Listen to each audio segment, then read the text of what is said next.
Good afternoon and welcome to the Takeup. Today we have episode 148, What Digitizers and Embroiderers Want to Know. Frequently asked questions from the shows. Greetings, everybody. Good afternoon. Glad to be back with this week's Takeup and happy to have you guys in. Going to talk about some interesting stuff today. As you guys may or may not know, I've been in and out being sick and busy and off traveling for trade shows. Just so recently came back from the DAX Chicagoland show out in Tinley Park, Illinois. However, I have been in and out all through the spring. Number one, because of going to the trade shows and teaching and having that kind of experience. However, I've also brought back some sicknesses and have not been able to speak. I lost my voice a couple of times during the course of all this stuff. I'm going to say absolutely the trade shows came back, but with the trade shows coming back, also came back all of the what people who go to conventions often call con crud. We got the sicknesses. I caught and brought home everything, including food poisoning from one of these trips. So I'm going to say glad to be healthy, glad to be back. Everybody, please be clean. Wear your masks if that's what you want to do. Make sure that you are washing your hands and be better than I am and making sure that you're taking care of and not running yourself down. So that's one of those things that can happen. And I just want to say, hey, guys, it's been good traveling. I've been glad to see you all. But if I didn't shake your hand at every one of these events, probably to your own benefit that I didn't shake everybody's hand at some of these events after all the stuff I caught. That said, folks, we have lots of stuff we can talk about today. And what I'm going to go ahead and offer right now and say, what I'm hoping for you folks is that if you have questions, if there's anything you didn't get answered or you didn't get to see me at the shows and you want to talk about stuff, bring this in. Let's make this a little bit of office hours, right? If you have questions, you have things you want to ask, particularly about trade shows, digitizing, embroidery, whatever it is, let today be your day to ask that question. Nothing is off the table. It's something that I always say at the end of all of my shows. And as I actually start up into my shows, when I'm teaching, when I'm doing an event, I always stop and say, hey, Q&A is the big part of this that I want you guys to focus on. At the end of any presentation, I stay as long as they let me stay or as long as I can stay before I need to get out for the next presenter. And even then, I tend to stay around the show floors to let everybody ask me as many questions as they can. So I think one of the things that's most valuable about the show is, and hence why I'm doing the frequently asked questions version of this stuff today. One of the most valuable things is asking a question directly of someone else with experience. So that can also be the kind of mingling we do among each other as decorators when we're at these trade shows. That is also a massive gain for all of us to be able to ask questions of each other who have been in the business. But what I will say is, having been not only an in-house digitizer designer, an operator on the show floors, or operator on the shop floors, and a teacher on the show floors, and someone who's worked on the software side of this thing, is that I have seen decoration and embroidery and digitizing from just about every angle. If you ask me a direct question, there's a chance I might have some experience to help you, and it's worth the price of entry. It's worth the price you pay for every class to jump in and ask a question and have your specific design or question handled. Like I said, we've got topics we're going to talk about today, but I'm just inviting you to derail me as I have been gone for a little bit. Ask questions, get in here, share your interests as well. So it's something that I just want you to get in and talk about. It's something that is worthwhile. So good to get out there, good to talk to your quote unquote competition, because honestly, there's more cooperation going on, especially in the embroidery world and competition. Especially when we're talking to other people who are from maybe a regional area, but not our local towns. That's a wonderful way that we can handle that too, is to talk to people either in a regional area or, honestly, since we're on the internet across the pond, we have wonderful people who are talking from all sorts of different countries and localities, and it allows us to talk without any sort of this. In fact, I mean, I don't even think that locally we should have fear of our competition. We should really be trying to cooperate as much as we can. However, without that fear, we can certainly go online, talk to people who are in different regions, and get concepts from them and ideas, and kind of throw things back and forth. Like I said, Q&A interaction is really important. And I'm going to also say, at these shows, saw a very interesting mix of people with lots to offer. But let's go ahead and say hi to a few people who are already here. And once we do that too, we've got some content we're going to bring up. We've got some other things I'm going to give you also. My latest articles are out. We're going to talk about a lot of that stuff today. But like I said, going to be a little bit over multiple topics, going to be going over different things. And then I'm going to talk just briefly about concepts that kept coming up over all of these shows, the multiple shows I've been to. Because as you guys may have known, not only was I out at the DAX shows recently, I also taught all the way back in January. I know it sounds like that's doesn't seem that far away to me because I've been so busy, but all the way back in January at the Impressions Expo shows, which, by the way, I'm going out to one more Impressions Expo show before the end of this year. There still might be an opportunity to see me, but I've been teaching all sorts of different topics across the board and have heard a lot from embroiderers out there, both about the things that I was teaching and about the general stuff they were learning at the shows and seeing at the shows. So we've got quite a lot to cover today, but it's going to be kind of loose, less formatted. And what I'm hoping is if you guys have certain questions you want to become episodes, I've got some episodes already on the books. I've got some people who have emailed in some stuff that's coming up. But if you have things you want to hear about, if you want me to elaborate on something, by all means, reach out, make contact, and let me know, because we have more and more shows between here and the next time I have to bail out for a trade show, folks. All right, so let's say hi to some folks while we're here. I like to do a little live section while everyone's here. For you folks who are on Replay Squad, I know sometimes it feels bad to have just listen to me saying hi to everybody. We keep that short, but I think it's important because community is part of what we're doing here. Suffice it to say, we have Barb in saying hi to me and hi to everybody. Hi, Barb. Happy to have you in. Daryl out in California doing the work, putting it in. I love the stuff that Daryl's always putting out. He says he's a rambler. Thank you, Daryl. You are always out there learning, making yourself better, making your work better, and I appreciate it, my man. Gail is in, waving. We can see everybody saying hi to each other. Frank is here. Vogt Steamworks says, hello, Eric. Planning to attend my first trade show this fall. Looking forward to attending classes. Awesome. I really think trade shows are viable and worthwhile. I've taught online as well quite a bit. And in fact, I really am foreseeing a return to teaching some more topics online, which I'm going to talk about soon. But there is just something to the trade show life. There is something about meeting other people in person, there's a certain randomness and serendipity when people come together and are talking about the work that they do and the things that they need to learn. And when that kind of melting pot of different influences and backgrounds comes together, things arise that you might not get in any other way, including online, including in a group of people who are discussing embroidery, whether that be a Facebook group or a chat or a webinar or whatever. There is something to the in-person interaction that is still very viable and useful. Also, we are in a very tactile industry. Getting to touch fabrics and threads and look at machines running is still very valuable to me. So I really appreciate that. I hope you have a great time with it. Tell me if you want to tell me which one you're going to, and we always talk about it. Kathy is in from Lebanon, Tennessee. Hey, Kathy. Hope things are going well for you out there.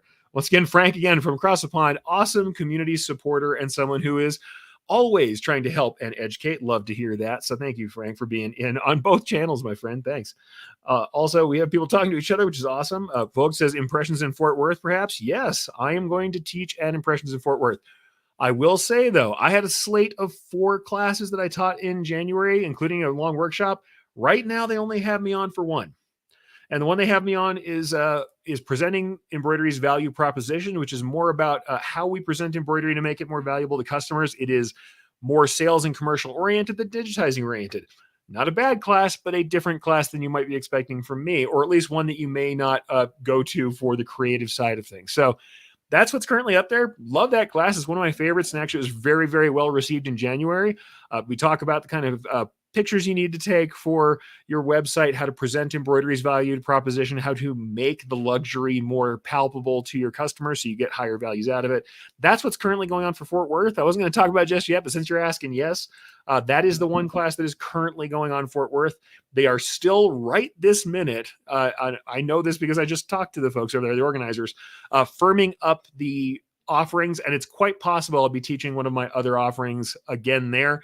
If they don't pick any of those up, I'm going to tell you guys for sure, there is at least one of those, one of the pieces that I have, the vintage values piece, is probably also something I will either convert to an online class myself, or I'll be trying to teach somewhere else, because I only got to teach that in Long Beach in January, and the vintage values class where I talk about how to make more vintage looking embroidery textures and things. I really love that piece, and it's a nice creative piece that a lot of people asked to see again. So we'll have to see what's going on with that one. A couple more people saying hi. Carol is in from snowy Montana. Take care, Carol. Hope you're doing all right. And everybody is getting together in the comments. I love to see you guys having your interactions in the comments as well. So wonderful stuff going on. But with that, let's go ahead and start into the content. Number one, you guys know that I like to give you a little bit more content to work on later. If you're the kind of person who likes to read some content as well, I do have a new article that's currently out. There's always something coming out every month from Impressions or from Images magazine, rather. Sorry, I was just talking about Impressions Expo. But Images magazine is always carrying something, and we have some stuff potentially coming out in GPX soon. So I'll tell you about more articles as they come out. But for right now, we'll go ahead and go to this one. This is out right now if you want to check it out. No Swear Outerwear, very short piece about outerwear and how to use stitching to get things secure and other options. So cool stuff you can do with outerwear. That is currently out right now. Link right here is on the screen, but let's go ahead and drop in this QR code as well if you want to check it out. Real short offering from Images Magazine, but if you're working on outerwear, you have anything you're doing in that space, this is a good time to go ahead and grab that. And honestly, there's never a bad time to be preparing for different kinds of garments you're going to handle, but we'll go ahead and let you guys take a look at that. We got some stuff about working on quilted pieces and framing and dealing with things that shift in the hoop. Now that we're getting a little warmer for some of us, outerwear might not be the first thing in our minds, but it also goes for things that are waterproof. You might want to take outside, windbreakers, stuff like that. There's a little bit of that discussion for everybody. So No Swear Outerwear that is currently out in the current episode or the current issue of Images Magazine out in the UK, and something you can get digitally for free at this link. So like I said, worthwhile. If you guys are going to check that out, let me know if you have any questions about that, or if you ever want to cover more about that outerwear. There's some stuff about waterproofing and everything else in there as well. But like I said, short article from Images, something that I think you might want to check out. And like I said, QR code's up there. We'll put that in the comments as well for you later. But like I said, it's amazing how many things people asked about in different ranges of the kind of garments people were doing, the kind of work people were doing, and the technical problems. I mean, you would not be surprised that we had a great mix of folks out there. First thing I'm going to say, though, is that this year, more than almost any year, we had a very wide range of skill levels and experience levels at the shows. So you guys know I was at both the Impressions Expo shows and the DAX shows, and I'm going to say this is one of the first things that was a massive takeaway for me. And it might be interesting for all of us just to think about the way that the industry is shaping up. But there was a massive split between total intro level folks and experts. I saw more of that going on this year than I have seen in a long time. We had a groundswell of people just coming into the industry, or who had just gotten far enough in the industry that they wanted to see me specifically because they wanted to take on some in-house digitizing, or to know more about digitizing so they could communicate more effectively with their outsourced digitizers, something that I talk about even in my classes where I'm specifically stressing digitizing skills. Those are often also just great ways to handle being able to communicate what you need with outside experts. So the first thing I'm going to say about this is frequently asked questions is just remember, when I'm talking about this stuff, we had just a tremendous split, massive split between intro folks and experts. So despite which classes I was at, like I said, the Impressions Expo was the first ones that I was doing. I'll go ahead and bring up the DAX show website. You can see what that's like as well. That was the DAX shows, though they are all done for the year. But Impressions Expo and DAX, both of them, I saw people who were in that really wide split. It was kind of interesting just to say that we had that. Not only did we have that split, but when the questions started coming up, even within individual questions, I had people who were coming up with what I would consider very intro level questions about basic stuff, about distortion, about registration, things that I talk about in every digitizing class. When I'm talking about pull and push compensation, I'm going to bring up my slide that I always bring up later on when I talk about this. They would ask about these basic problems that you have with embroidery and with digitizing. So, and on both sides, where it's like we had hooping issues, we have stabilizing issues, and we had, basic distortion, compensation, registration problems, and then turn around and ask me fairly expert questions because they were absolutely interested in things like blending and shading, which I'm going to discuss again, and in increasing like visual interest. So they were asking me about things like textures. So in the same breath, I'm having people who are talking about like basic issues and going on to wanting to do really artistic renderings, or having concepts in their mind, having design concepts or embroidery concepts they want to work on that were fairly complicated. So what I'm going to say is very interesting about that to me, and maybe interesting to you as digitizers and embroiderers, is that the kind of the gospel we've been preaching for so long, that you want to have a hand in things, or that the best reason to do in-house digitizing is so that you can have a creative hand and be able to do interesting projects or projects that other people can't take on. That my first thing I always say about in-house digitizing or becoming a digitizer is, if the only reason you want to do it is to stop paying for the file, I'm tired of paying some guy to make it, that is one of the worst reasons to digitize. And I think that it's still the case. There are reasons why people bring it in-house that are different than it used to be. Certainly back in the day, that in-house versus outsourced. I'll go ahead and bring that up since I'm talking about it. That was one of the big questions I was dealing with quite a lot. In fact, to the point that I taught an entire class on it this year. One of the issues certainly was I don't want to pay for it. But the other issue was accessibility. Just very much like during the pandemic when we had people who were bringing in equipment because they could no longer outsource things or get reliable outsourcing, reliable shipping for certain things. That kind of attitude has spilled over into the digitizing and design world more and more, where people are deciding that they don't want to wait for an external digitizer, or that the outsourced digitizers they're working with overseas aren't responsive enough for the kind of work they want to do. And like I said, that's one of the three things that I think is important for digitizing in-house. Creativity, for sure. So creative ability, the ability to do creative work yourself and to experiment with that creative work so you can make something that's interesting. Production control. So production control can be both how we digitize for efficiency or specifically for the kind of the tool chain that we use. And then, of course, the other portion being responsivity, because you can do something immediately if you need to, whether that's a repair or you have to make changes that require a full, rework of the digitizing. Being able to do so in-house means that you can do incredibly fast rush work.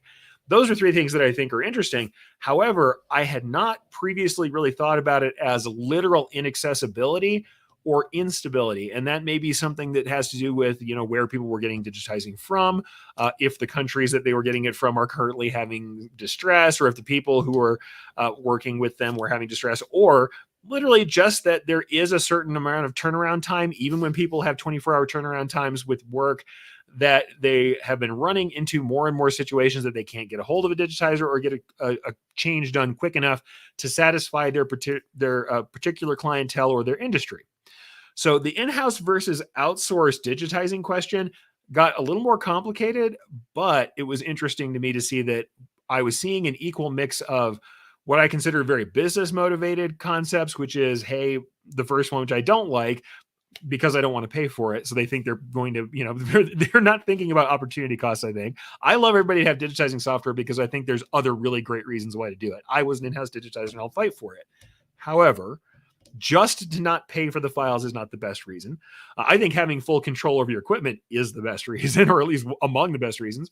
But I was seeing people who were employing more creative solutions. And honestly, something that I was going to talk about kind of later, they were trying to stand out from their competition. They were trying to stand out and create things with a higher quality, or at least with a higher perceived quality. Like I said, we're going to talk about that again in a moment. But it was interesting to see that not only did I have a mix of people who were beginners in the business versus people who are experts who really wanted me to go deep on topics, because I did some intermediate kind of courses this year. There was also a split between questions on individual people that they would come in with a basic problem they were having because they didn't really understand maybe fabric interactions or how stabilizer works or basic compensation. But they had a design knowledge and artistic knowledge, a creative insight that was more like an expert, or they had at the very least concepts, things they wanted to achieve that were on more of an expert level that they were trying to get help for.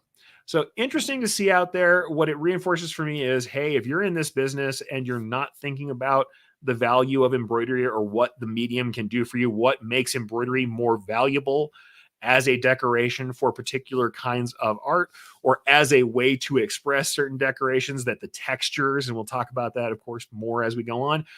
If you don't think about those textures and the value that they bring, or things like multimedia, different ways to make your work stand out, that there are people coming into this industry who are brand new, who have not kind of come up with this, with the concepts that some of us who have been around for a long time have had. And they're coming up with an idea that it is possible to do some pretty crazy crazy and pretty cool looking stuff, and they're going to find a way to do it. So prepare yourself for the influx of people who believe embroidery can do a thing and might just manage it because they're asking the right questions and they're out there looking for education.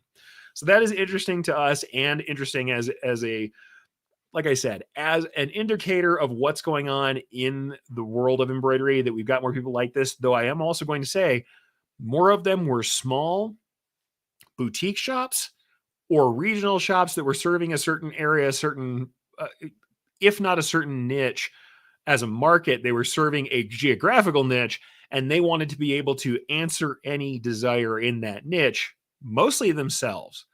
So interesting stuff to see. Not necessarily revolutionary all the time, but I would say as an evolution of what we do, certainly something worthwhile to watch. And I very much want to see how this is going. I'll say honestly, watching what's going on out there in the world of embroidery, in social media, in e-commerce, I am seeing more complicated decorations and more design thinking happening. Like I said, more creative work, more artistic work happening in general. People are just more aware of design. Things don't look like the old school embroidery we know, where it's like a stock design with some text under it. That version of embroidery where we don't use custom logos, where it is the plumber's wrench and Joe's plumbing underneath, is less present than this very highly customized and usually fairly artistic take on things. The understanding of design has increased a great deal. And as Marianne says, people are coming out of the woodwork. They realize they need us now. That's true too. The other thing you're going to see, and this is in general, and I'm actually going to go ahead and back out of this intro versus expert split. I'm seeing this in the world of design and in general. More and more options are available, and not always at incredibly high costs, for people to have a designed, good-looking version of things. And I mean everything from, your doormat to your toilet brush to the hangers in your closet can be had in a level of, basic goods that we get out of a big box store. And then there's an intermediate level of just good looking, nicely designed pieces that aren't necessarily vastly expensive, but are more expensive. And then there's fully artisanal, crazy, the stuff that we've seen before, but is very expensive, is incredibly highly designed. There's a large middle market that wasn't always there for objects that are beautiful that we can use. And I think that we're going to see that in apparel as well. One of the other strange things that I've seen more of, strange in the world of custom decoration that I'm used to, commercial decoration I'm used to, is more people who are repurposing garments using either direct embroidery, direct decoration, or patchwork. Lots of patches and emblems still going on, of course, still taking off. And we're seeing a lot of that added to this concept of reuse, reworking garments, reworking. Honestly, the other thing I've seen that's weird, patches on furniture. And this is kind of a new thing. There's this kind of movement of maximalism in design, meaning lots of florid design work that is very decorated, surfaces, prints, much louder work, less minimalist. We had a minimalist movement. Now we're seeing kind of a maximalist movement. And as part of that, I've seen some people who are repairing furniture with large embroidered patches. So I've seen lots of different ways that embroidery and decoration are coming into this world, where we have so many people who have their own artistic designs, artistic concepts, and they're looking for someone to make them real. And I think those of us, especially those with smaller boutique single head shops, couple of heads, you're doing that kind of work. And especially if you are taking your own digitizing work in yourself, you can find these markets of people who want a more beautiful object, who are willing to spend a little more money to have an object that lasts, that has designs that are meaningful to them. It's an interesting opening section of the market that we can look at. And it is pretty interesting about that. Though, as Marianne says, and I agree with this, people want the impossible at low cost. We do have to educate them on the cost, both of supplies and our custom work. Absolutely. This needs to be done at the right cost. I am going to say that there are more people who I have found willing to pay for this work than there used to be. And at the very least, like I said, there's a larger middle section opening up of people who want a beautiful, nicely designed piece. Maybe they're not going for complete custom one-off work or complete designer level garments, but they're good to pay more to get a longer wearing piece that has design work that is important to them. And that market is opening up. So it's interesting to see. I want to see how that pans out. Like I said, it has this weird mixture also between people doing things like upcycling garments with custom decoration. That also reaches down into the craft side of things. But just like that mix of people I had who were both intro level folks and experts, even in their individual questions, I also had lots of folks who were craft style people, or at least they were doing craft style execution or artistic style execution, but were looking toward side hustles and business and had more of the understanding of what things cost and what merch is and what sales are and what marketing is than I've seen in previous years. So what I'll say is people are figuring these things out. People are figuring these things out. Design knowledge, design literacy is becoming more common. We can also just say, hey, people have seen a larger range of options of art styles that appeal specifically to smaller markets, and they're out there making it happen. I know I talked about this with one of my earlier e-commerce episodes where I've seen the rise of self-designed pieces from decorators who are now out there doing their own embroidery with pieces that they've designed themselves and making small boutique shops and selling at a higher margin. And people who are followers of these people on social media are feeding into that as part of it's almost like a merch strategy. The thing is, it's not merch for a different kind of content these people are doing. The content they're doing is related to the products they're making. And when people like that product and like this person, they're more likely to then pay the higher margins to get that stuff. So there's an interesting mix of people out there, and that is panning out in the shows with all the stuff that I'm talking about. So kind of interesting to see, something worthwhile to think about, that kind of higher creativity work is more recognized and that space is opening up. And the other thing I'm seeing a lot of, and I've said this before, the basic stuff that I always have to answer are the following. And some of these are less fun than others. I always have people ask me to give them recommendations on purchases. So software, machines, and favorite materials. No matter what I'm teaching, no matter what aspect of what I'm teaching is the header, I will always have somebody say, what machine does the best work? What software should I have? And what should I be purchasing in general? Or what's a good deal on the show floor? And what materials do you use? This is inevitably part of it. But the thing is, I'm going to go to the machine side of this for a second and say, you guys know, I give a lot of what are nicely put as answers that require a little input or a little understanding from your background or what you need. What are probably more accurate, or at least can be said, I'll criticize myself and say sometimes I give non-answer answers to these things because I think it really depends on what your goals are and what fits best for you. And I will still every day say that the machine that's going to be the best for most people, once we are in the range and the price range and the range of quality that most of the top machine manufacturers are at, whether that's CSK, Tajima, Barrett, and I will throw in Melco for sure in there because there's a lot of people successfully using Melcos. That wasn't usually my choice back in the day, but there's a lot of people using them successfully for reasons I'm going to mention in a minute. As well as kind of the other kind of constellation of machines in the area, the SWFs, the Happies. I've heard good and bad about every single one of these groups, but what makes someone happiest overall is making sure they understand the total cost of ownership and the trouble that they will be in getting technicians out. That is the hardest thing about any commercial size machine, is bringing out technicians to have them repaired. I think that's the worst part of owning a machine. Worst, if you want to call it worst, or at least the most unexpected costs come from not understanding that you may be flying out and, putting up a technician in a hotel if you're somewhere in a region that's far away for techs. I mean, that is just the case. But despite the fact that I'm going to argue for that, the interesting thing I saw coming out, and this is something I've said for years was on the horizon, or at least being discussed, more and more people were putting together clusters of single heads, or what I always called a single head fleet of machines, even when they were doing work that in the past I really would have considered multi-head work. Versatility has become so important that people are more willing to pay more per head than to run larger multi-head systems. I still think there's a great deal of room to make a lovely mix of smaller multi-head machines with single head machines when we're talking about production capabilities.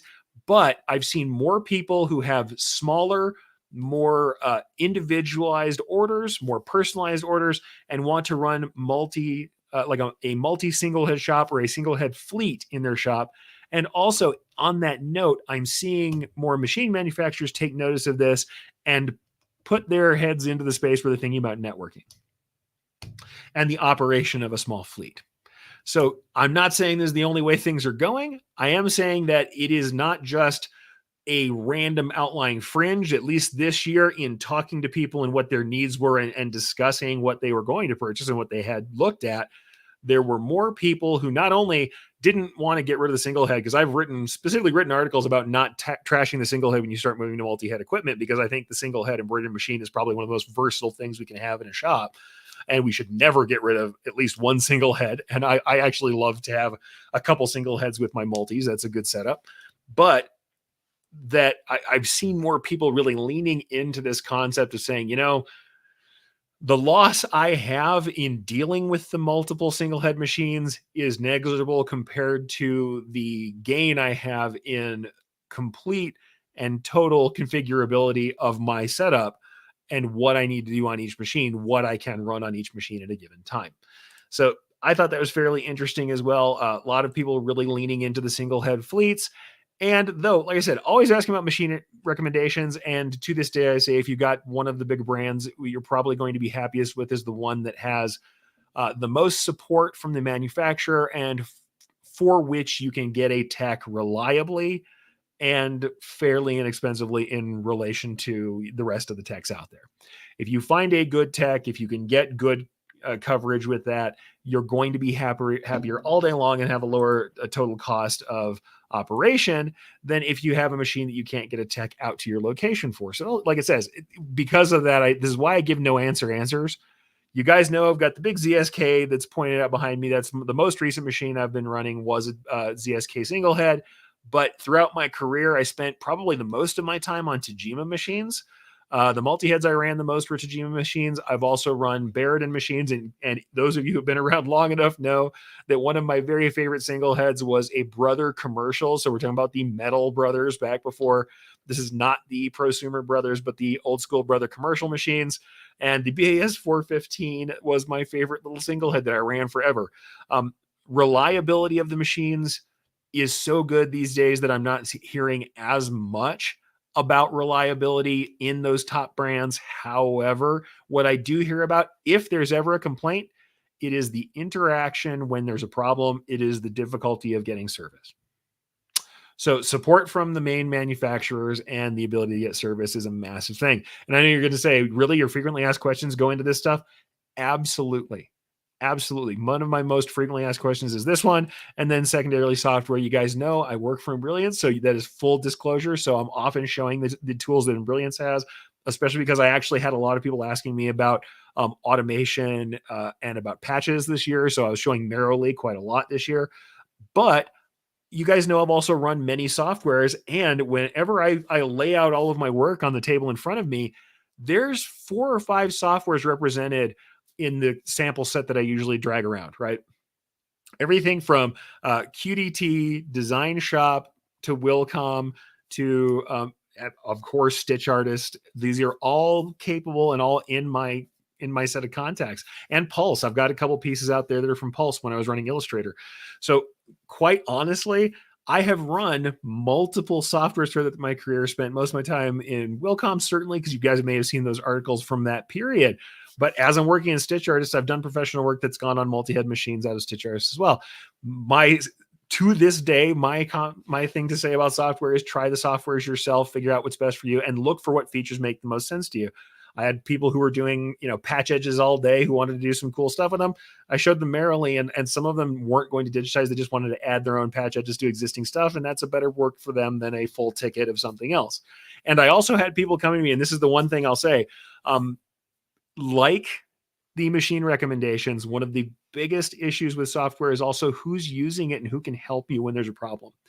Because I had a lovely young lady came and asked me a bunch of questions about software, and her biggest hurdle was not her ability. When she started showing me problems she was having, I was talking to her, and I'd have 5 points to look at for potential problems, and she had already addressed like 3 in any of the problems she was having. However, when she went for machine or for software specific problems, the software she was using, I can name names. I don't think it's really saying anything bad about the software because the functionality wasn't missing. But she was working with Sierra Embroidery Office. And if you guys know about Sierra Embroidery Office, whatever you think about the engine underneath it, I think it runs fine. I've used it before. I've actually used it in Stitch Era Liberty, which is their kind of freebie model. I've used it and made things with it before as a test. There just aren't that many people. There's not a big community of users who are there teaching you about that software. And so when you go out there with a problem trying to figure out what's going on and pushing the buttons in that particular software, you don't have that community. Something that I very much lionize about in Brilliance, we have this massive community. And that is one of the big benefits of using the software. If you go out there to do some basic customization and you have a problem, if you jump onto any social media platform and start asking in the places where the people hang out, there are people who can help you. So that's one of the things that's interesting about all of this, is that whether we're talking about the machines or the software, support and community become really important. And that's the same thing that I found, like I said, talking about the shows in general. People didn't realize until it was gone during the pandemic that community was so important and was giving them this inspiration and help. And now that they're coming back out, they're figuring this out, that the community is important. And though, of course, online community is huge for software, also, like I said, in the general world of decoration, building a community and having people around that can help and that have the same experience as you do, or at least have adjacent experiences to you, is really critical. And like I said, machine recommendations all day long. Official support is going to be the critical thing for that, because we're not getting unofficial support from our friends is not necessarily going to come and put our head back together or deal with problems with our boards. Whereas software recommendations, for real, there is a massive difference if you have support from the community and if you don't. There is no show I go to that someone doesn't bring up one of the more obscure softwares and asks me a very direct question about where to find a tool or a menu, and it's obscure enough that even I don't use that software and I don't know, and I have to find someone else to send them to. And it's the same with kind of most of the softwares that are a little bit off the beaten path. If they have not worked to develop their own community of users, or if it hasn't gathered a community of users because of the usefulness of the tool itself, the chances are you're just going to have a worse time. So like I said, you guys know I work on the software I work on. I work at Brilliance and have made some cool stuff for it. You guys know what softwares I used to work on. You know which ones I've used throughout my career, and you've seen the software there. All the softwares can do what you need them to do. It's more about what's quicker for you, what's better for you. And no software is going to remove your need to understand how embroidery works. And that's the thing I brought this year, especially, was working on developing the basics and understanding the universals so we could use them as a platform to do more creative, more interesting work. And that was the biggest class I taught this year. To some mixed effect, because we had that massive split between intro and experts. But when we get into that, I finally just kind of came down and said, here's the thing that's going to make your experience different. The thing that's going to change your experience of working in software, in a specific software, because all of them have the basic tools that you need to do most work people ask me about. All of them. We'll have some level of those tools to different availability of perhaps speed, automation, what have you. And there's different specialty tools on top of them, and some that are only in one software, like the Merrily Edge that we have for patches, that is only in our software. And there are other features and other types of stitch types and things that are only in certain softwares. But the top ones, the big four that we use for most everything, are in every software. And the massive difference you probably have is whether or not someone else is out there to talk to in the darkest night of your production, when things are going wrong, when you're trying to digitize and nobody's out there to talk to. That is a harder experience than if there is a big, vibrant community online. So like I said, interesting things there. Favorite materials always comes up too. Mostly for me, it's people asking me what stack of stabilizers I should put together, which is not a stack for me. It is generally 1 to 2 pieces of stuff. It is not a lot of stabilizer. And I did a lot of discussion with people about the appropriateness of materials. Mostly it was me just campaigning for less stabilizer and the right stabilizer, and campaigning for the use of materials that make sense for the particular garment. Because a lot of what people were coming to me with is like, I had a person who told me to use this stack of stabilizers every time, or to use water soluble topper on everything. And I stopped and discussed this. This is the same thing I talked about with digitizing. Let's think about the structure of the material and what the stabilizer is supposed to do, and it'll help us understand what we're trying to mess with here. There were people who were told, put water soluble on top of everything to make the texture better. And yes, it does it on most pieces. The thing is, they were also putting it on twill and, nice smooth poplin shirts and things like that. I'm like, you really just don't need it there. It's there to put a physical layer for stitches to lay on top of temporarily while you're working on them. It's really because we've got texture underneath that's causing an issue that we put that water soluble layer on. When I started to get people to think about embroidery as a physical thing, we are physically pulling loops of thread through a garment, it starts to make more sense. And I think that we abstract this, especially as digitizers, because we have the extra layer of the screen, which, as you know, I campaign on it lying to you. The screen is lying to you. It is not your friend. It doesn't want you to do things correctly, and it would like to see you fail. Quit trusting it. Only trust what happens on the machine. What I'm saying there is we have to think about the physicality of thread and remember that embroidery is us stabbing a needle through a garment thousands of times and leaving behind little loops of thread that pull tight. If we start to remember that, then things like basic distortion, basic compensation, and the use of materials all become a little more obvious. We need more stabilizer because we are working with material that is very unstable and it stretches, and we're trying to arrest the stretch and the movement in the hoop. We need to hoop something and make sure the hooping is tight and firm, because otherwise the material starts to shift and move around and stretch in ways we don't like. We need topping because we have our stitches pulling tight and falling into textures, or we have interference of either the texture or surface of the garment or the weave or structure of the garment that's messing with the stitch formation. And so we want to lay it on top of something flat so it doesn't suck into that texture.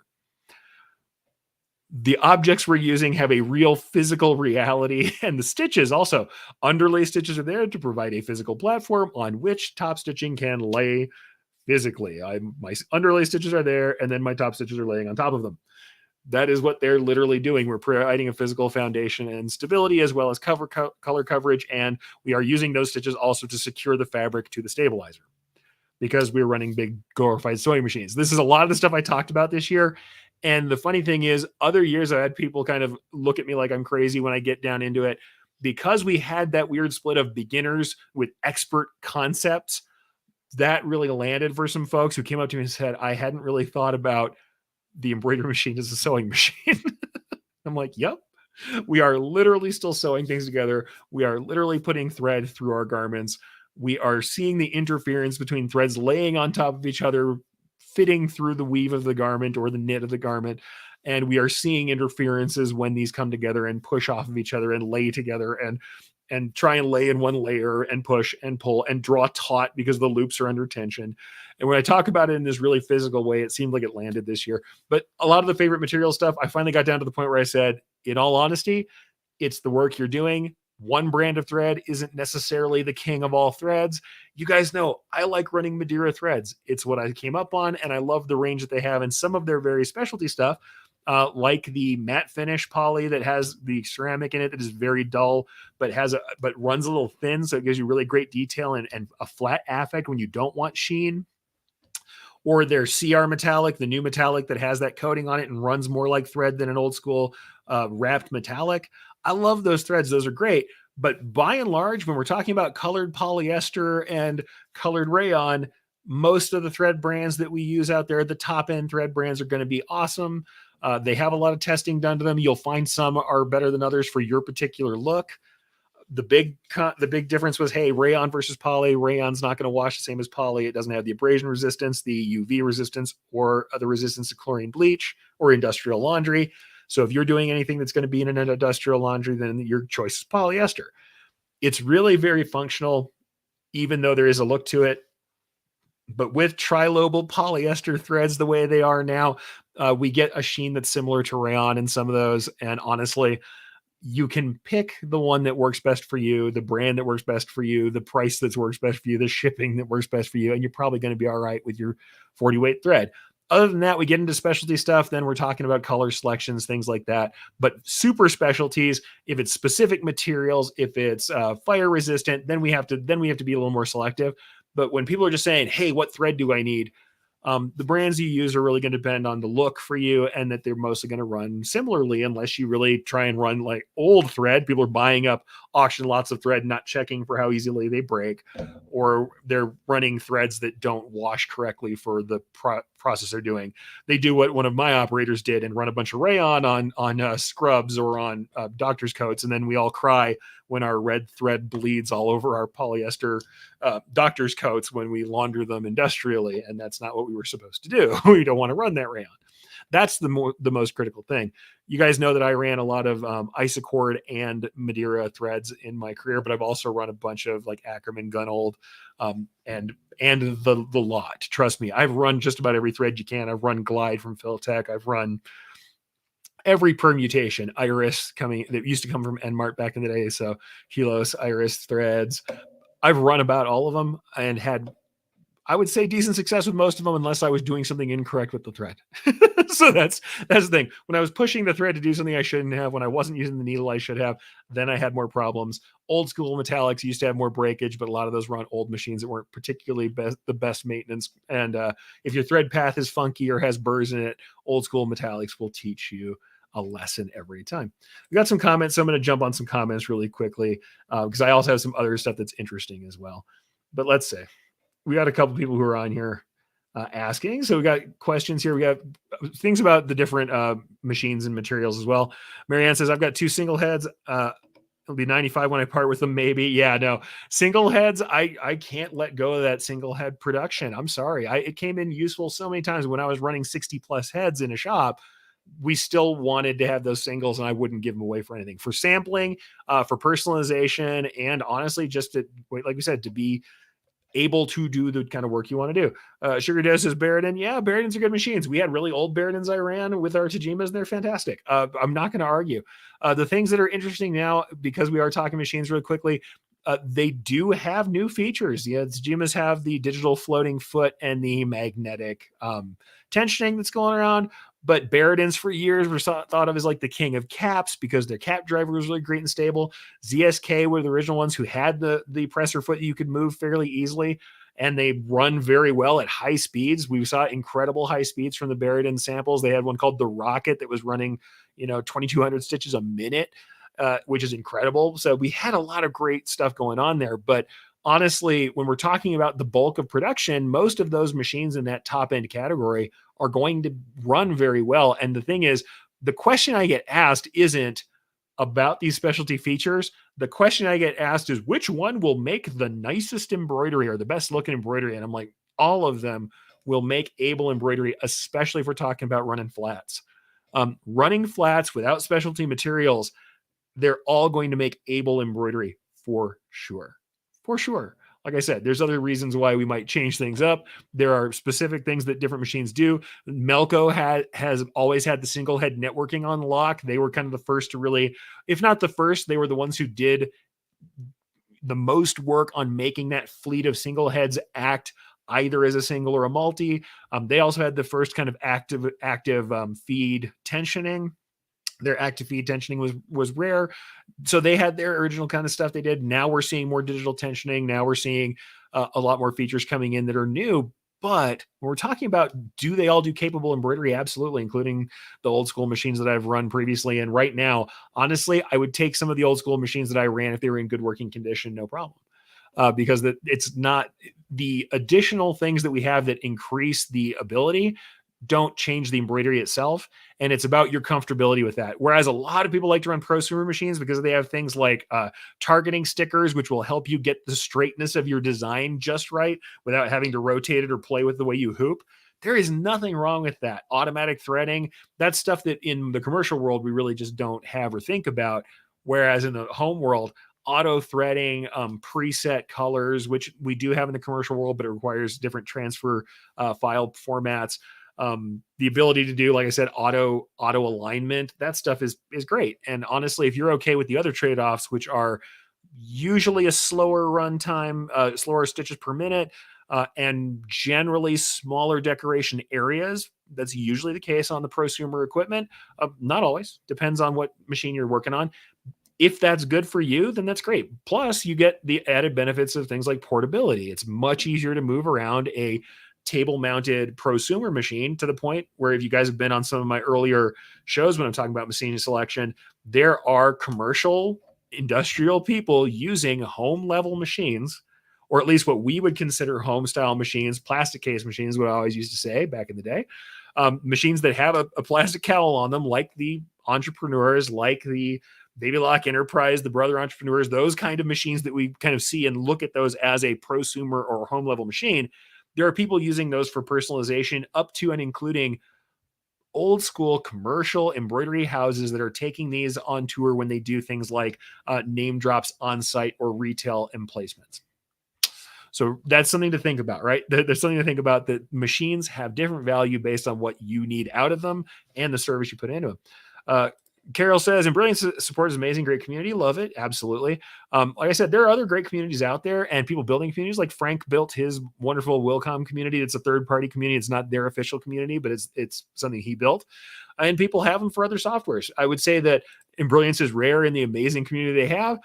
Certainly there's, like I said, Wilcom's got some good community, but then some of the other softwares and some of the more industrial softwares don't have that heavy community aspect. It's the people who kind of built a third-party following that weren't just tied into machine purchases, I think, that have the higher community, because people who come in from multiple different kind of machine sources, maybe they've bought used equipment, maybe they have an off-brand machine that they brought in, but wanted to have a higher level software, will look to the third-party softwares. And I think that's where they get this varied and vibrant community.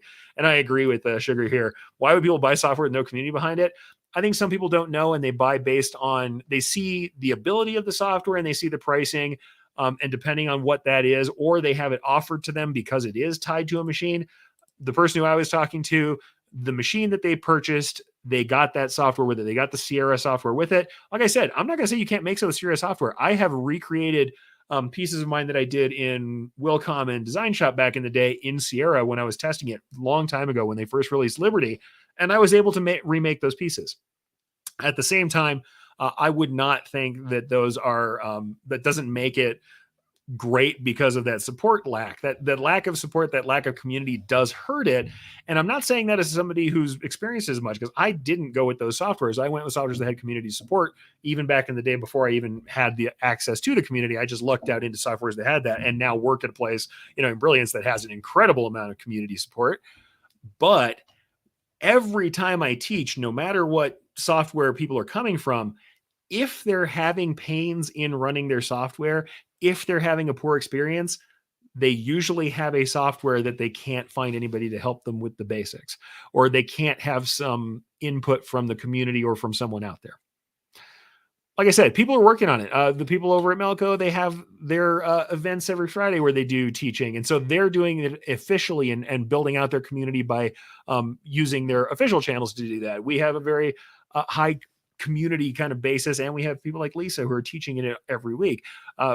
The Wilcom people have a lot of user base and support that they're helping out, but not every software has that. And it's become fairly obvious, to the point where a lot of them are now starting to look at it, where I've seen other softwares who are now, sponsoring someone or trying to bring in more community people because they're trying to make this happen. Because luckily for people like Brilliance, especially, and, Wilcom, that's more organic. It's happened over time, but I think the value is so highly sought after that now we're seeing other software companies try and build communities because it's important. But we have some other things going on here. And yeah, that's the thing. We have other things that people aren't understanding besides that, but we do have some other stuff here. Sugar Doe says, Weblon is my favorite. Yeah, Weblon's great. No-show mesh is the generic we often talk about, but Weblon is one of the reasons. I love using a no-show mesh for light materials, and it's usually fairly stable, so some of that's good. 1 to 2 pieces of that, a fantastic stabilizer to use if you can. But I also use medium cutaway for heavier stuff, and I'll be honest with you, this is the other thing people don't get. Sometimes the material you're using is stable enough to do the kind of embroidery you want. If I did light embroidery or names on the side of a canvas tote bag and it hoops really nice and tight, you can run that without stabilizer. I mean, it's not controversial necessarily. Stabilizer is there to stabilize the material.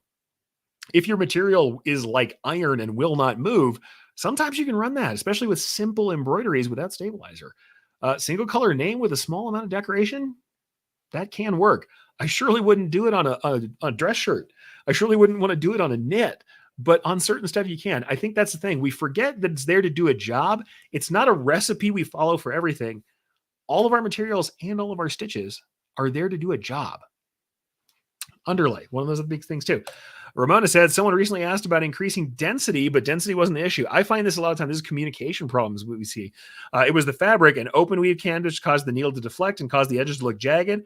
I explained them to this and why the needle deflected. I try to place education with the answer. Absolutely. And you are after my own heart, Ramona. You know, that's something that I always do is try and educate on the interaction. It's the interaction between the machine, the file, the needle, the thread, the fabric, and the stabilizer. All of these things are interacting. And if we don't think about the physicality of these things interacting, there's nothing we can do. Well, there's not nothing. There's nothing we will do right, or we won't understand what we're doing in software with our materials to adjust for it if we don't. If we don't understand the interaction, if we don't know that material is a thing that's happening in the real world, that stretching and puckering and buckling and tension and pull and push distortion, if we don't think about why they're happening, instead of just thinking about the software version of this, which is we're thinking about numbers, we're thinking about the two-dimensional screen that's in front of us, that's boxing us in and only showing us those two dimensions. If we can't visualize the three-dimensional thing that's about to happen when we drive these needles through the garment, we have less of a foundation for understanding why we make changes in the file. That's a lot of what I taught this year too, by the way. And Marianne says, she's talking about threads, which is interesting. I don't offer rayon thread at all. I do love you said rayon, not ratone. Hilarious. Yeah. We who live where we live may accidentally get that in our autocompletes more often. But she doesn't offer rayon thread at all, just poly from Madeira since she started. And like I said, I run mostly poly. Even now, the collection that I have the most of is poly. I love rayon threads for certain things. I started out in an old school shop that had rayon threads. Dress shirts that are washed nicely, rayon threads look lovely. They have less tension on them. You can put them on with less tension, and they lash less, they stretch and rebound less because they're less plasticky. So they lay nicely on the garment. They don't cause as much puckering or as much stretch, as much kind of rebound like a rubber band. Thread does have that in it, that memory. So rayon's lovely to run for that. And if you're running on housewares, things that don't get washed a whole lot, that just need to look lovely, have beautiful sheen, and have a light hand, rayon can be beautiful. I still run mostly poly because, number one, most of the work I've ever done is commercial business to business work. That is just the honest truth of what my embroidery world was and still to some degree is. And number two, I don't know what someone's going to do with a piece once I release it. I think lots of people don't look at the washing instructions no matter how much you tell them to. So if you have yourself tuned to run rayon well, and with modern rayons that have a nice sheen to them and you can control how they look, why not use or modern polyesters rather, that have equal sheen to rayons or close sheen to rayons? I see a reason for just saying, hey, I'm going to run poly on everything that way. If this person randomly runs something through a hot wash or uses bleach, despite the fact that I said not to, I don't get a massive issue with them bleeding or killing something. Luckily, the kind of specialty stuff I'm talking about, like housewares or like home decor, most people are, because they know a lot of that stuff doesn't wash. They're looking at that. I'm going to go ahead and handle one more question, because this is actually something I was going to talk about with, because this does always come up. We had a massive discussion about this. Color reel, because that is maybe the most interesting technology that we currently have out there. It sparks the most interesting. Sugar says, will color reel take over multicolor threads? And I'm going to say absolutely not. That doesn't mean color reel is not interesting. I followed up after a wonderful technician, a guy who was out teaching as well, Bill Garvin, and we had a discussion about this at the front of the classroom, as well as I've had several discussions about it. Everywhere I go, I talk about color reel, especially at the shows like Impressions Expo in January, where color reel was being shown. The thing about color reel is it's an incredible system. It does something very impressive, dyeing the thread on demand as it goes through the machine. However, it has a high startup cost, and it doesn't do what some people think it does. I've actually done full classes on this. I've done full episodes. So go back into the episodes and look up color reel in the stream, and you can see more about this. What it does is dye thread along its length. It does have a transition period where it goes from one color to the other, where you have to either think of your design and digitize from color to color so you're not switching colors, or hide that transition in underlay somewhere because you aren't 100% going to transfer from one color to the next. It does beautiful gradients. However, it does gradients in such a way that we're not going to stop a color in the middle of a satin stitch column. So let's say we have a traditional satin stitch letter. We're not going to have like the bar of the E if it's in the middle of the gradient. We're not dyeing differently a little bit on the top of each thread and a little and differently on the bottom of each thread. That's not happening. It's dyeing as we go through the process. We can do wonderful fill style gradients, which is what we usually do anyway, as big fill gradients in traditional embroidery, but it doesn't print a picture on thread. You can't stop in the middle of a stitch and say, this is exactly where I want color to be in the middle of this stitch.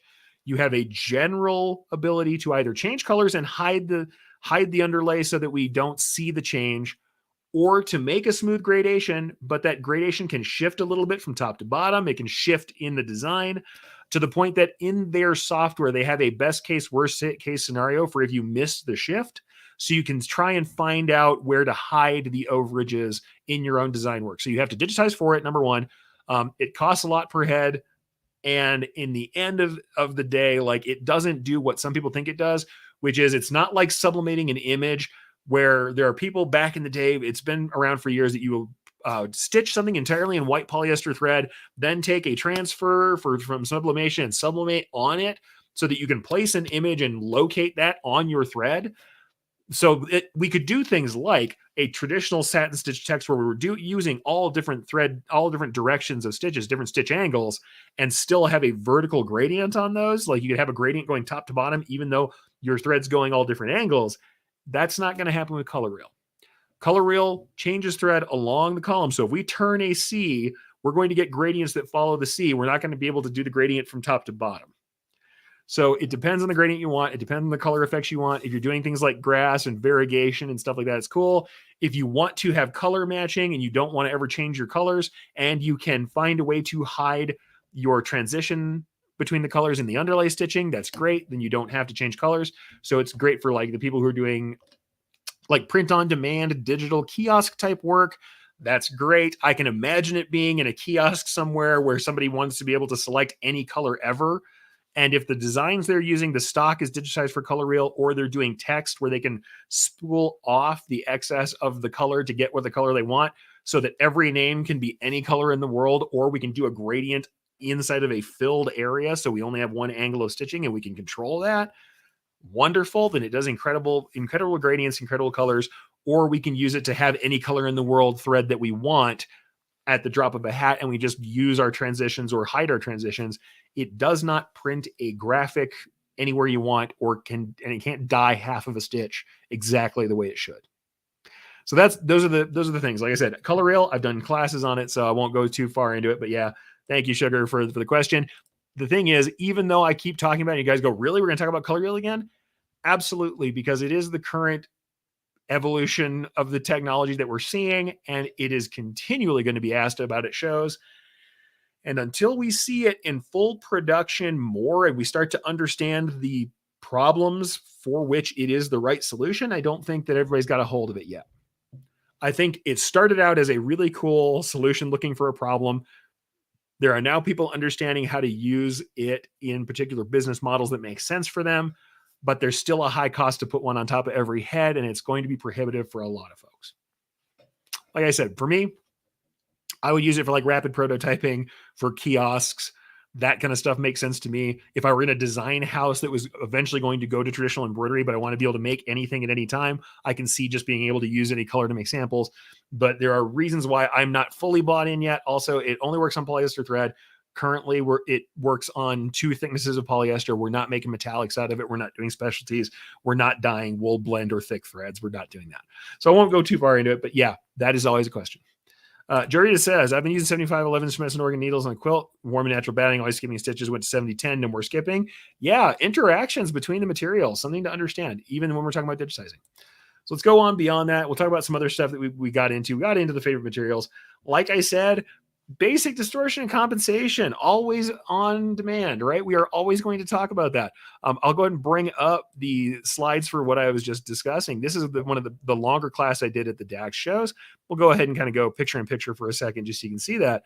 But like, yeah, this is really one of the big things we talked about. Building up design elements execution was one of the major shows that I was kind of dealing with. So this is the class I dealt with the most. And I will back this out for just a second so I can go to the slide that we always show. And like I said, here, I'll actually show you what was discussed in the class real quickly. We can talk about these elements. This is something that came up. Building block concepts was the basic understanding of the building blocks of embroidery and understanding those interactions. Investigating interpretation was how to interpret art into thread, and then examples and evaluations, me showing more hands-on examples of garments and designs that were meant for a particular work on garments in my work as a commercial decorator. And then lastly, Q&A and design analysis. This is where we had Q&A, and we went through, spun some more designs off. Depending on the show and the time we had and what time people had to stay with me, at some of the shows, I went through an extensive list of designs, more than I usually would, and showed them in the replay in Digitizers, and showed how they were put together and discussed them. And that was something I did that was kind of new this year, is more of that than just the lecture style stuff. However, like I said, it's amazing how much distortion and compensation and density issues absolutely still going on, as well as me kind of bringing in my own interpretation. I talk about 3D and 2D and 3D density, which I'm going to talk about, and I have talked about before here. But distortion and compensation, still the order of the day. People not really kind of getting that yet, and having to deal with distortion and compensation, right? So dealing with pull and push is always on. It's always on the border. We're always talking about it, and certainly, like I said, this density and coverage. This slide often showing. What are we talking about here? Understanding what depth of coverage we need and what densities we need. And part of that is doing things like swatch testing. You've been around me long enough. You've seen me talk about doing swatch tests. I am still an advocate of testing threads and understanding that we can go lighter. I'll just say this again about this graphic. If you've ever seen one of the permutations of this graphic, if you look at this piece on the bottom right-hand corner of this graphic is full density as it probably should be for this thread. This is a spun poly thread that's a little thicker than a regular 40 weight because it's a little fuzzy. Down at the bottom, that is either 0.45 millimeter or 4.5 embroidery point densities. But you can see that many squares before that, we've got decent coverage up in the row above it. And I can often back down my densities, like I said, up to 18, 20% in some cases, and still have nice coverage in a lot of different color combinations. We'll still get the contrast levels are good enough to get coverage. And I use a lot less thread when I do this, which means lighter garments and less distortion. So yeah, density is still a big issue. Talking about underlay and trying to explain the physicality of underlay, still a big issue, but not in a way that is insulting, but talking about the differences between getting that density right and coverage right, and talking about how structural this stuff is. And like I said, alignment, compensation, and this is the slide that you've seen from me over and over again, and I will probably still have this in my deck in some permutation forever. The understanding of pull and push distortion. Even when I'm teaching people who know this stuff by heart, there will be some part of this discussion where somebody goes, you're right. I'm not really taking care of distortion the way I should, or I'm not thinking about it when it's happening. And especially because I will often go from this into talking about three-dimensional distortion, the amount of thread we're packing through a garment and what that does, or I will get into shape distortion, and they don't think about shape distortion, which is where we draw a circle and get an oval. And yes, we can do things with layering of multiple light densities that reduce it, but it doesn't ever go away because one stitch is still under tension. One stitch stitched through your garment, when it is tightened down, is still trying to gather a little material and pull on the material. It's pulling your fabric, it's gathering it, it's trying to get narrower. One stitch will do it. More stitches all in a row do it more. And certainly big, long stitches under tension. Also, I talk about things like machine speed increasing this distortion, and people are a little shocked. And I'm like, yes, more machine speed will increase this distortion. It increases pull. That's why when you have an outline falling off and you'll watch yourself slowing your machine down, then the outline gets just right. You got like a straight stitch outline around a fill or a satin stitch. We back off that speed a little bit and it just hits the edge. What do you think that is? We are letting that each of those stitches relax a little bit, and we're not going quite as fast, and so we're not under quite as much tension. We're really burning the machine down at the highest speeds. We're increasing our distortion a little bit too. Like I said, it's a very physical thing we're doing here. We forget this. We imagine, because even printing is physical. I mean, I always say, oh, it's not a printer, but even printing, we're laying down ink into a surface and it's also soaking in. And so we're getting like gain. We get dot gain, which is where the dots get bigger when they soak into the fabric or the paper that we're printing on. There are things that are part of that. If you look at an old school metal type letter, and you'll see little ink wells, little cutouts that are in the letter when they created it, because when it actually prints, the ink soaks in a little bit and closes them up.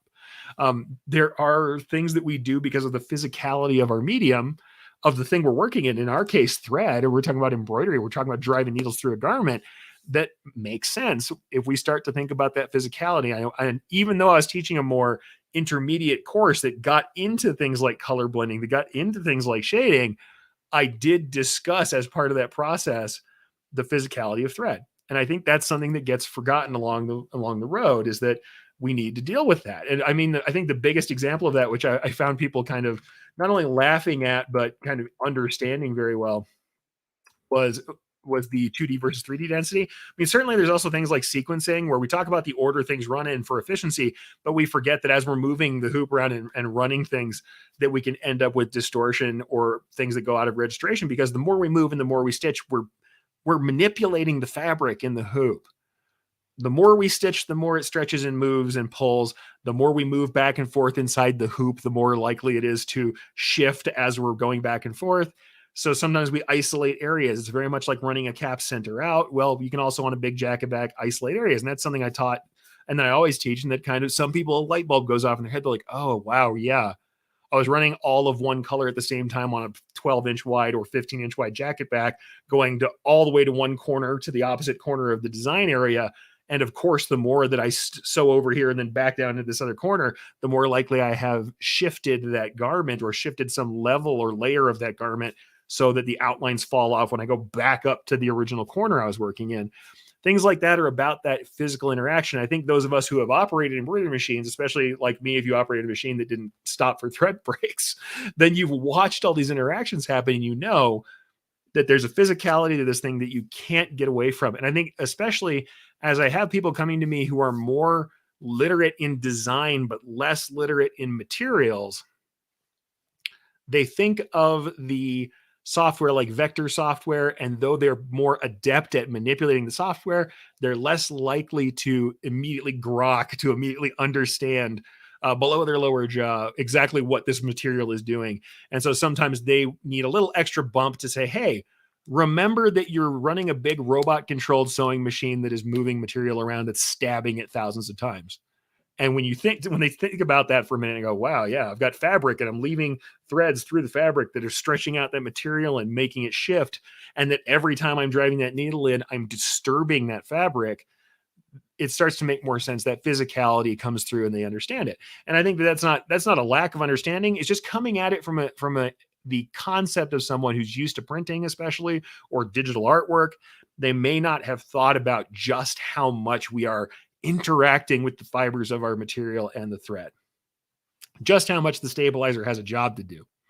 And I think that's something that happens a lot. And like I said, one of the big ones for me is the 2D versus 3D density. And I'll actually show you a little bit of that. I don't want to give away everything I teach, because these people pay to come to my classes, and I try to not give away everything, or at least not all in the same order. I say one of the best reasons to come see me, though, is to actually come ask your questions of me, because it's much easier when we're there to have a conversation and get to something that isn't coming through with the education.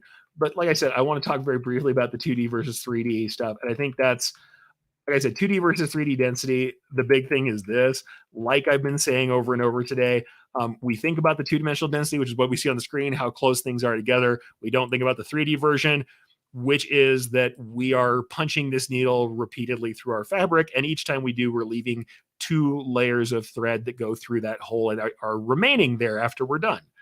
It's a sewing machine. It's an interlock sewing machine. That means we're leaving thread behind. The thread is always through the fabric and it's causing issues. and this is the big one that we talked about, is that we were avoiding the thread taco. I could have had an entire class called avoiding the thread taco, because what I say about this is whenever we put too much density in one direction, you've seen me discuss it before. We have a fill. This one was one of my old mistakes, where we take that fill and we pack more and more density into the same angle of the fill, and then it tries to roll off of itself. Then it spreads out. That's that push distortion that we're always seeing. Well, imagine that when the thread that you're looking at in 2 dimensions is spreading out, well, what's happening to all those wedges of thread that are through the garment? Well, they are also spreading out. They are spreading that material out. And when they spread out due to that excess density, that excess push, they're also spreading the fabric out as the thread in the fabric spreads out, as that tries to make room for all of this material you're shoving through it, and for this density on top spreading that stuff apart. Then it's going to spread the fabric. Where is it going to go? It's going to go 3-dimensional. It's going to stick out, or it's going to dip in because it has nowhere to go. The material has to go somewhere. So like I said, I teach this, and I think that when you come see me later and I teach it to you again, it'll be a good reminder, because all of us forget in the pursuit of doing art or blending or something cool. We will layer too much thread into something, forget the dimension, the third dimension, forget the material interaction, and cause something like that. You'll get a logo that folds. It always folds along the angle of the stitching. So if this is our primary stitch angle, then our garment will fold toward us. It will cup out, or it'll bend out toward us, or it'll cup away from us. We'll have a logo that's sitting on a chest like a potato chip. The angle of that fill, which is usually the stitching that's causing this problem, is the angle it's bending on. So yeah, it's one of those things that we frequently see, is packing in extra density and not thinking about it. So yeah, like I said, I really could teach an entire class on it, because it really is one of those things. But yeah, it absolutely, Ramona's right. How many times that I teach compensation? Forever. I will teach compensation, small lettering, forever, because it is the primary thing that people have trouble getting to. And it's the primary thing that we can't really see on screen in the way that it shows up for us on the machine. So it's the primary thing that will cause people to be tripped up when they're not thinking about the thread. Compensation, push and pull. Why is my letter M so short? Absolutely. Yeah, Sugar says black and white's a difficult one. Yeah, absolutely. Using more underlay for me is a big structural thing that I do. Structural underlay for color coverage and to lift up that top stitching is fantastic, but high contrast combinations cause some issues. And like Ramona said, that's a great title, Avoiding the Thread Taco and Other Unexpected Results. Yes, a brief history of unexpected results in embroidery would be a good one to work with, right? But it is something that I'm constantly working on. Like I said, avoiding the thread taco. And the thing is, this 2D versus 3D density sounds really boring, accepting that it's immediately important to people doing blending and shading and gradients, because how did I mess up that piece that I just showed you? I tried to lay a gradient on top of a full fill because I was a baby digitizer who didn't know what they were doing. And I didn't think about that density. So I put a pretty full coverage fill underneath, and then tried to grade in 2 other colors on top of it, all in the same angle of fill. When that all came together, it spread that apart and made that horrible convex shape that was poking out toward me because of all that excessive density that I built in. So yeah, it's density issues, certainly. It's 2D versus 3D density. But when you learn that and you understand that's part of what's causing this problem, then when you go to do blending and shading, you'll understand that you want to do light densities and that you're working with that. And it's funny because I was talking about quite a bit of other stuff. Most of what I talked about was what I call dimensional carving. But I also talked about separating design elements out in things that aren't dimensional, that aren't real objects in the world. Also, I talked a lot about working into a design, understanding the stitches that are there, and then using manual stitches and things to work into the angles of the design and how that works to either make or break up textures or do shading. But that's the thing, is like when you want to do gradients and shading, understanding what can happen when we build up too much of that density is super important. And so invariably, though a lot of what I talked about was like compound shapes, breaking things up, how to understand where to make divisions, especially in things that are graphical that don't have structure like a real object that we're trying to show, I also got deeply into texture. Like I said, these are things that people were into. They wanted to increase visual interest. So we talked about texture, angle, color, and sheen. And the big thing that really came out to me this time around in preparing for this one was that what we're really looking at isn't just these textures. It's about creating contrast between adjacent objects. So when we have a change in angle between 2 objects that are close together so that it's visible, that's where we get interesting textures. When we have a change in or a change in the texture and the way that we use our stitch types or patterns in objects that are close together, that's when we get visual interest. And so I thought that was something that's pretty interesting to talk about is that kind of the contrast between objects, the contrast between shapes. Because, like I said, what we really did see were people who wanted to get more visual interest. That was one of the biggest questions I had was how do I make this look different? How do I make this look a certain way? Certainly, we started out with the basics massively. Distortion and compensation was one of the top questions when someone was showing me their logo. But the thing that made people very excited, that got them fired up and wanted to work, at least when it came to their actual lines they wanted to put out for themselves, that the people who had that design thinking, it was blending and shading. So part of that was working into existing stitching. So like I always say, you want to shade something, you have it softer, you have everything shading in the same angle because the stitches fill in together. If you want to make an outline or something that contrasts, then you want the stitching to be on top of the at a contrasting angle, a different angle of the stitching underneath it, so it doesn't fall in.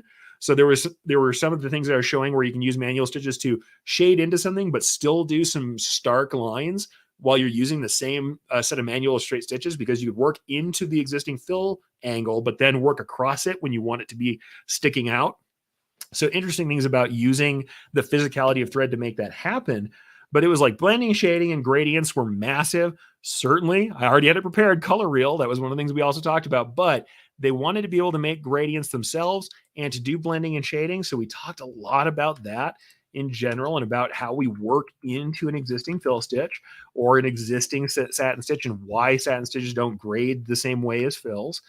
And then we talked a lot about, like I said, trying to deal with that contrast as well. So blending and shading, contrast, all that stuff was really kind of common to hear about. And it was cool. But like I said, certainly one of the things that I always talk about with contrast, it's adjacent shapes and the change between them. As something to illustrate it, this is something I always show with satin stitches. This is my little pixel guy. Why does this pixel shape interesting to people? Why does this pixel style feel interesting? At the time when this was really kind of hot and coming out, this concept of this massive change in stitch angle between one element and the element next to it means that we get vastly different looks in light. If you look at that bottom set of pixels that are on there, those bottom 5 pixels on that little RPG slime, this kind of Nintendo era 8-bit slime character, those are all in the same color. And most of these areas are in one color. And the vast change in color and the reflection of light is all based on stitch angles. So we talked a lot about how we configure stitches, and it was interesting that what came out of it for me, at least, what I thought was at least a little more interesting than just saying, hey, this is what stitches do. Stitch angle changes color and reflection. Absolutely it does. But what we want to make in order to make something interesting is to create contrast in adjacent objects, to have changes in some part of the quality of the stitching in objects that are touching or close to each other.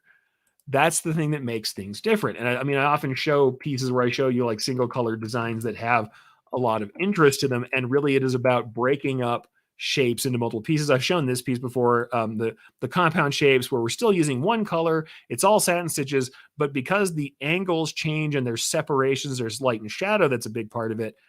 But another part of it is that contrast, like I showed you just a moment ago, and that can be in multiple different stitch types. Certainly, it can be in color. There's a lot of different ways we can get contrast, but having that change in angle, that change in texture, makes something look more lively and interesting. And that's something that we talked about a lot.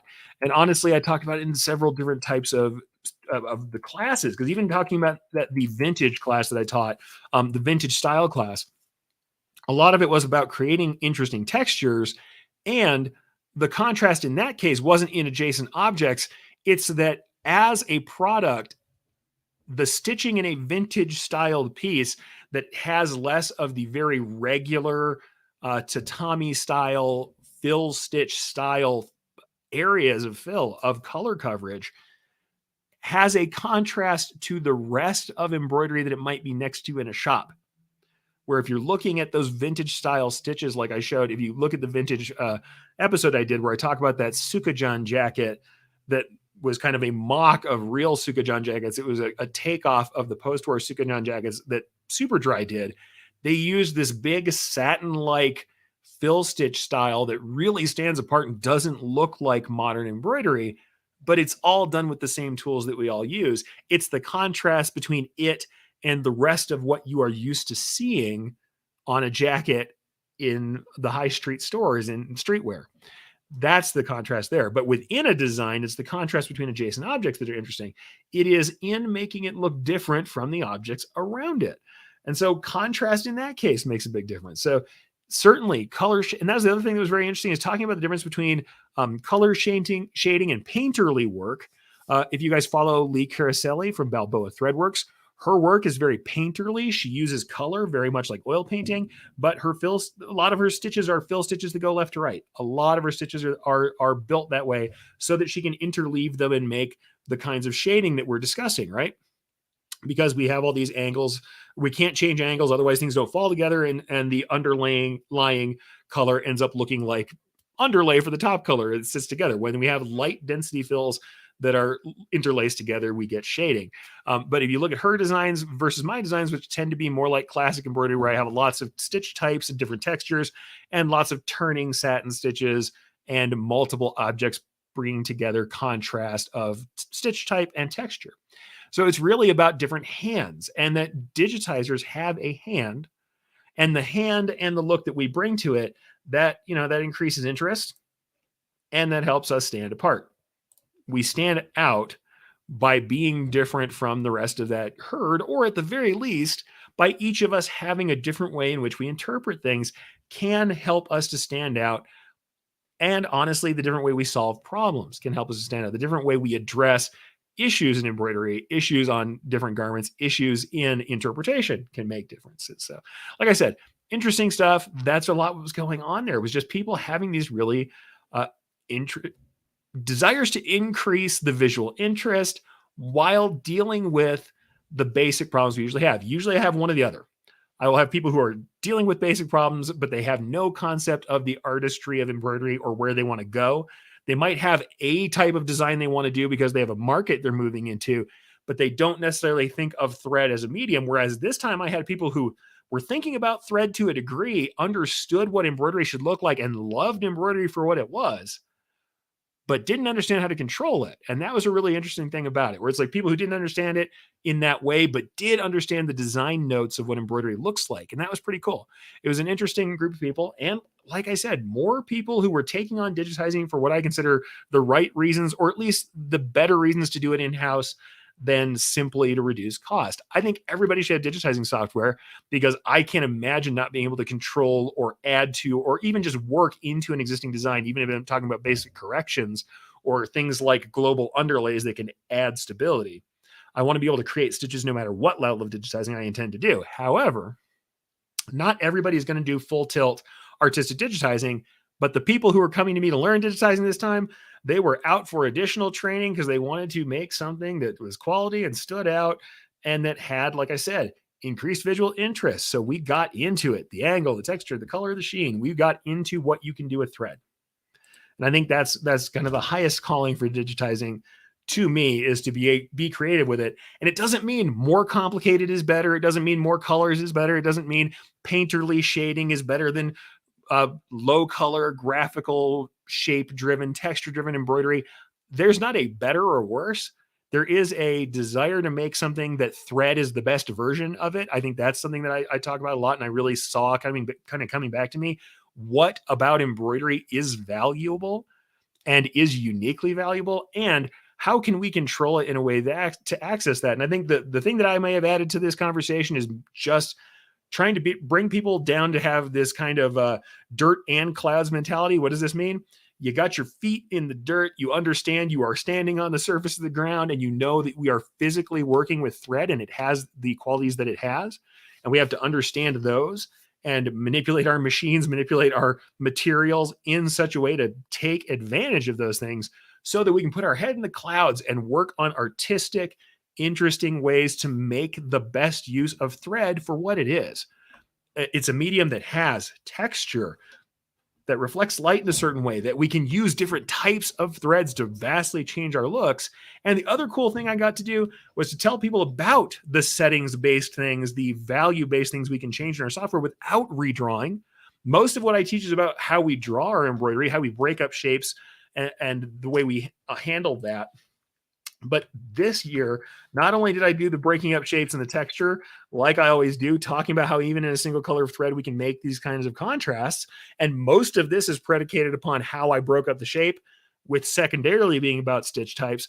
I also got to talk about features and stitches in such a way where we talked about things like jaggedness and different thread-based looks we could create, and things that didn't rely on redrawing the piece, but relied on some basic settings. Like I said, edge jaggedness and feathering, randomness of texture of fill stitches, specialty textures, specialty stitches. All of those things got discussed.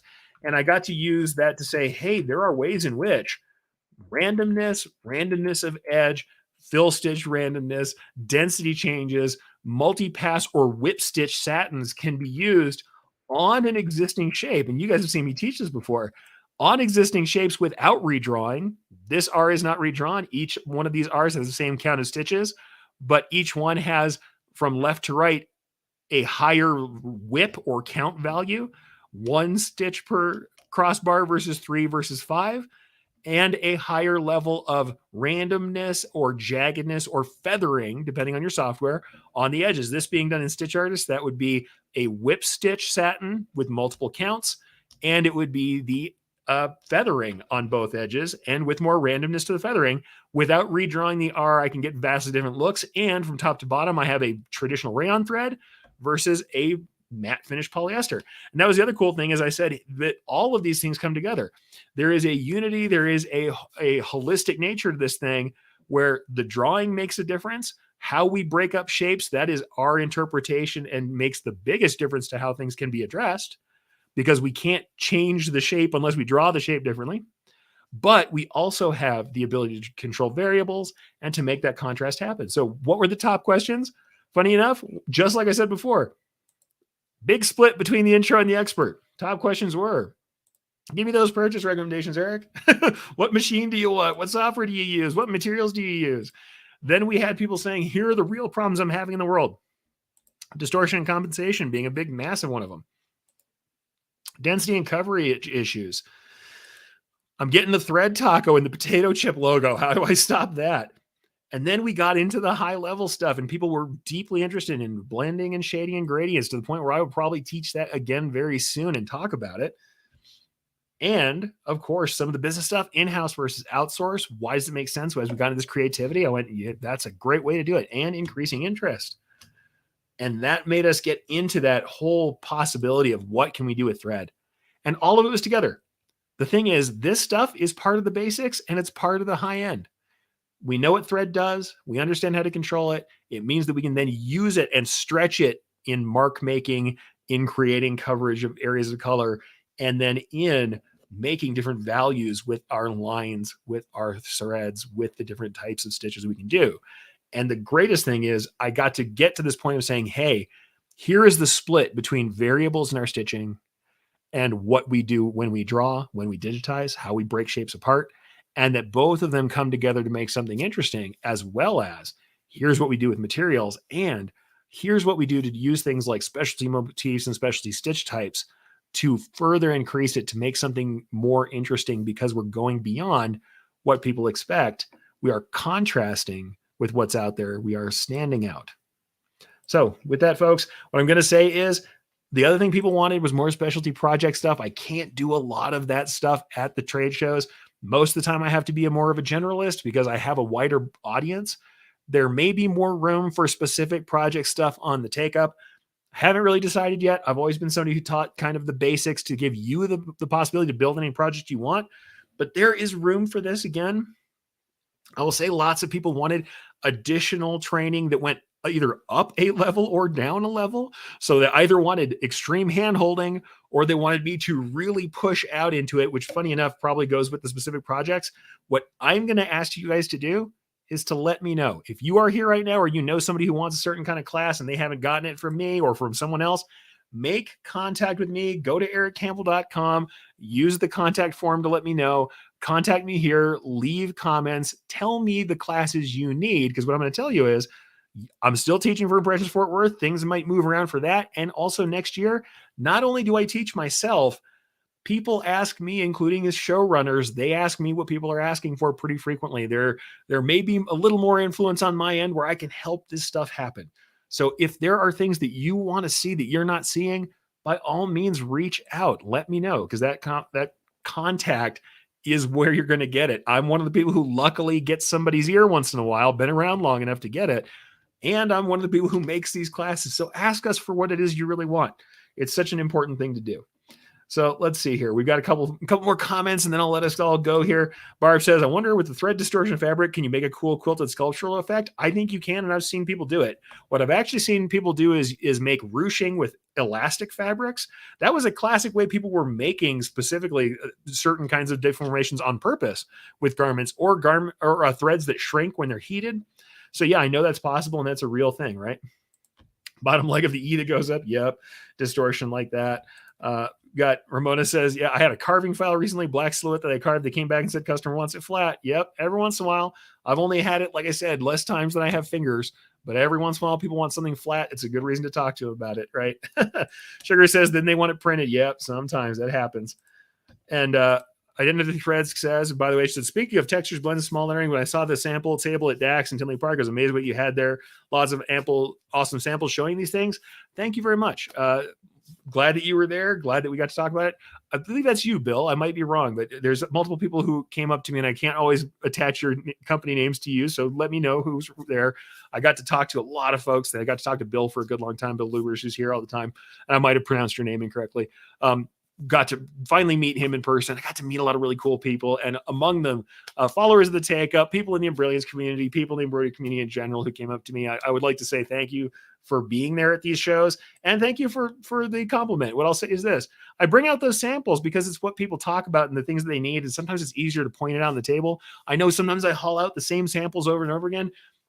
It's because those samples have educational material in them, and they show a little bit of what can be done. I'll say this: even I look at them again now, because there are times where I forget what can be done until I look at the stuff that I stretched and did when it was necessary. The one lovely thing about doing commercial work is people bring you things that they need, and then you work your best to make what can be possible, and you do it. Whereas I think sometimes when we're making our own projects, it can be too easy to fall into comfortable patterns of things we know work. What I'm going to tell you guys is what I say to everybody at the end of every one of my classes. And I'm going to say this today as we finish up way over time. Dream big, stay bold, do the work. If you're not occasionally breaking stuff, and yeah, I thought it was, that's right, it's me, Bill. If you're not occasionally breaking stuff, you're not occasionally ruining a garment, and you're probably not pushing yourself. And it is totally okay to ruin a garment. Failure is a result that is always helpful in learning. It's always educational, even if it's not fun. And often failing at a piece is always going to be more likely to teach you something than just getting by and making a piece work. Don't feel bad about that. Get out there, break something, do a little bit more than you think you can, go a little smaller, get a little different detail, try something you don't expect to work, and be ready to accept any result and look at it, analyze it for what it's trying to teach you. The samples that you stitch are the roadmap to the skills you want to build. So with that, folks, get out there, stitch something. And it's been really great being back with you. I know we had a really long episode, but thank you all for hanging out with me, especially we had such a large group of people hanging out for a while here. Thank you for being here. For all of you who've been to the shows, thank you for being there at the shows and facilitating that. Your desire to see us teach is what drives those organizers to keep doing stuff. So tell them what you want, tell me what you want, and I can't wait to give you what you want again in the Takeup next week.